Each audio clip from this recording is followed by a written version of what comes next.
Oke, assalamualaikum warahmatullahi wabarakatuh. Kembali lagi dengan saya Nundu Muhammad Fuad.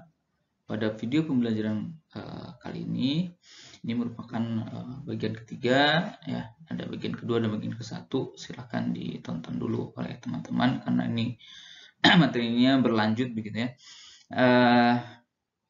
Materi ini adalah materi teori bilangan, menentukan pembagian bersisa dengan menggunakan modulo. Ini sudah ke bagian ketiga. Ini materi diperuntukkan untuk siswa SMP yang akan mengikuti KSN. Nah, kita lanjut saja. Bagaimana cara menentukan sisa pembagian? Atau kalau misalnya nggak ada sisa, berarti bilangan itu habis dibagi ya. Gitu. Ini kalau pada part 1 dan part 2 saya membahas tentang bilangan yang ya hasil pembaginya itu kurang dari 20. Ini bagaimana dengan pembaginya yang lebih dari 20 kan? Susah gitu ya. Nah, ini bisa menggunakan modulo ya. Nah, kita langsung saja.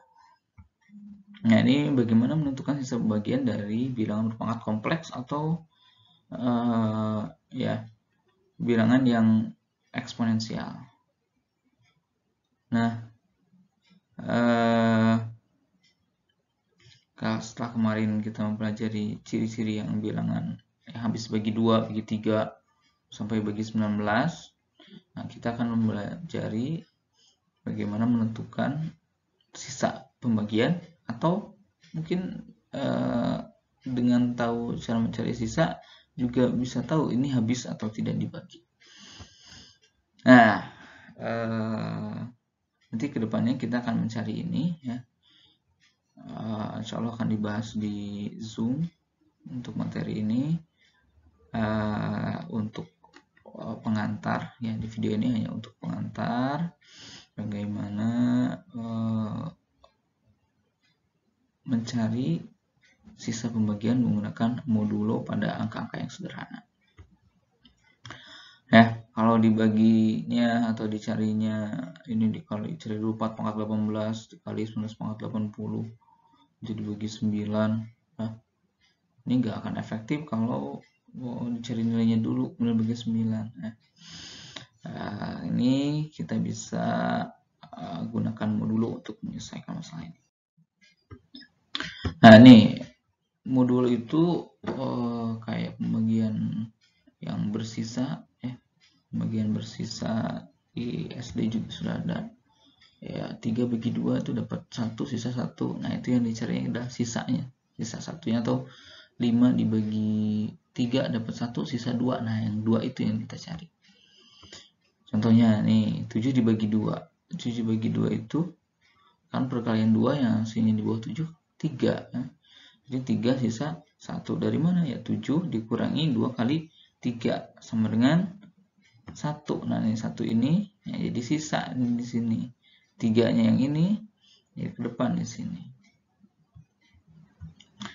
Nah, kalau dikonversi dalam bentuk modulo, nah ini 7 kongruen 1 modulo 2. Nah, ini 7 kongruen 1 modulo 2. Atau kalau istilah bahasa sederhananya, 7 kalau dibagi 2 itu sisanya 1.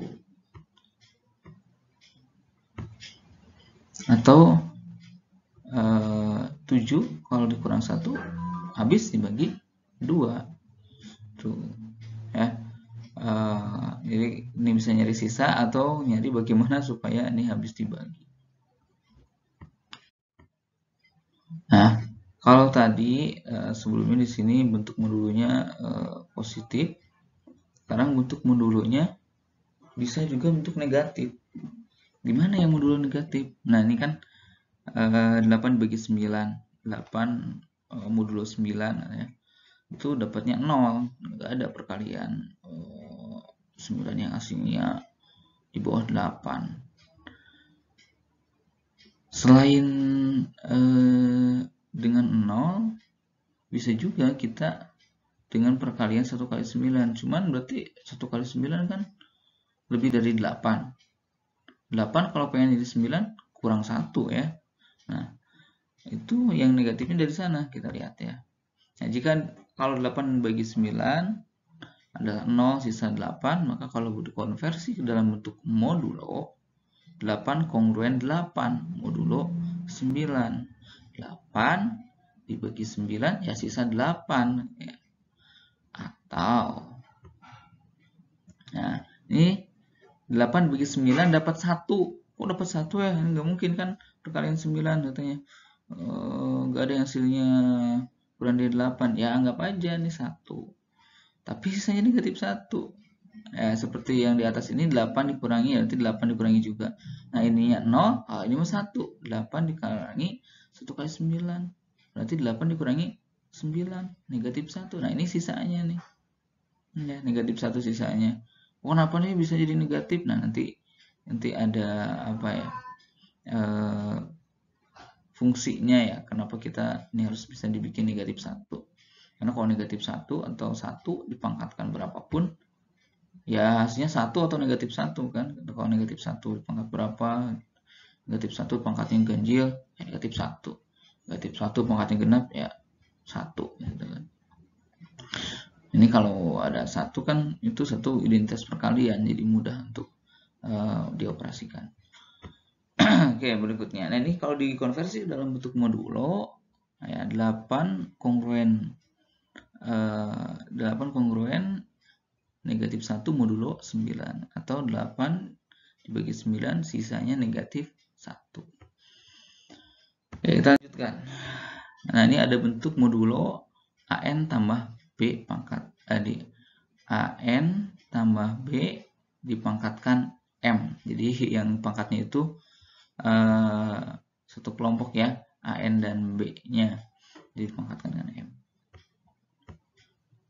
Nah, contohnya ini berapakah sisa dari 25 pangkat 2 dibagi 3? Ini angkanya masih kecil. Karena masih kecil, bisa teman-teman nanti dicek menggunakan kalkulator modulo. Ini gampang ya, 25 pangkat 2 kan 625. Tapi ini arahnya bukan ke masalah gampang tidaknya angkanya, tapi kita memahami dulu konsepnya untuk angka-angka yang kecil. Kemudian kita bisa cari secara manual.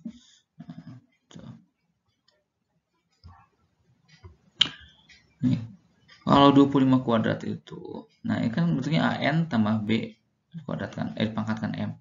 Jadi kita bentuk cari perkalian yang melibatkan pembaginya. Ya, ini kan A-nya. Nah, ini baginya 3. Jadi harus ada pembaginya. Ini A di sini. Sini kan ini 3. Ya, 8 kali 3, 24. 24 tambah 25 ya tambah 1. Jadi harus ada kelipatan dari pembaginya. Bisa dipahami ya? Nah, ini pangkat 2 tetap pangkat 2. Ini uraiannya, rincian. Nah, selanjutnya. Nah, ini karena sudah kelipatan dari si pembaginya, kelipatan 3-nya, jadi ini hilang. Yang sisanya tinggal 1 pangkat 2. Ya, satunya aja kan. 1 ini kan 8 kali 3 tambah 1 dipangkatkan 2. Nah, ini 8 kali 3-nya hilang. Karena ini 8 kali 3 kan kalau dipangkatkan 2 pastinya bisa dibagi 3. Karena ini kan ada perkalian 3. Nah, 1 pangkat 2 ya tahulah 1 gitu kan. Sehingga 25 pangkat 2 1 kongruen 1 modulo 3, atau artinya kalau 25 pangkat 2 dibagikan 3 itu sisa 1. Ya, kalau nggak percaya coba bagi sendiri saja ya. Ya itu. Ini contoh yang berikutnya. Ini 15 pangkat 20. Wah, 15 pangkat 20 kan lumayan susah tuh kalau dicari sendiri ya angkanya ya. 15 pangkat 20 kalau pakai kalkulator ini nggak ada, pakai Excel bisa, atau mungkin pakai aplikasi ada yang namanya Maple gitu. Nah, kembali lagi ke sini. Ini sisa bagiannya berapa? Kita bisa menggunakan bentuk AN tambah B pangkat M, dan juga bentuk nanti ada modulo yang negatif. Nah, ini kan baginya 4, berarti ini 15 ini harus dijadikan perkalian yang ada unsur 4 dan ada sisanya. 15 itu 4 kali 3 tambah 3, sisanya 3 kan. 4 kali 3, 12 sama 3, 15. Nah ini nanti hilang nih 4 kali 3-nya karena ini udah pasti dibagi 4. Nah ini sisanya tinggal 3 pangkat 2 ya. Oh kenapa jadi 10 kan? Sorry 3 pangkat 20 ya ini. Jadi 4 kali 3 jadi hilang, tinggal 3 pangkat 20. 3 pangkat 20 nya diuraikan jadi 3 pangkat 2 kali 10 ya, ini 2 kali 10 kan 20. Nah kenapa seperti itu? Supaya nanti 3 pangkat 2 nya bisa di modulo 4 kan. Nah kan 3 pangkat 2 9, 9 itu 2 kali 4 tambah 1. Nah ini udah ada 1, 1 pangkat 10 ya udah pasti tahu lah ya, 1 pangkat 10, 1 pangkat 10 modulo 4 tuh. Ini mudah tuh ya. 1 pangkat 10 modulo 1 pangkat 10 kan 1 modulo 4 ya. Kalau 1 dibagi 4 ya sisa 1 lah. Jadi 1 modulo 4 jadi 15 pangkat 20 kongruen 1 modulo 4. Itu artinya 15 pangkat 20 dibagi dengan 4 sisa 1.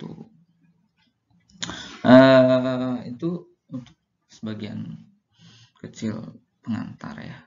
Jadi sebelum nanti kita sinkronus via Zoom ya, saya berikan dulu materi pengantarnya. Jadi kalau masih belum mengerti silahkan diulang-ulang dulu videonya ya sampai teman-teman paham. Kalau misalnya masih belum mengerti juga nanti bisa ditanyakan ketika Zoom. Itu barangkali itu hari ini video ini part ketiganya.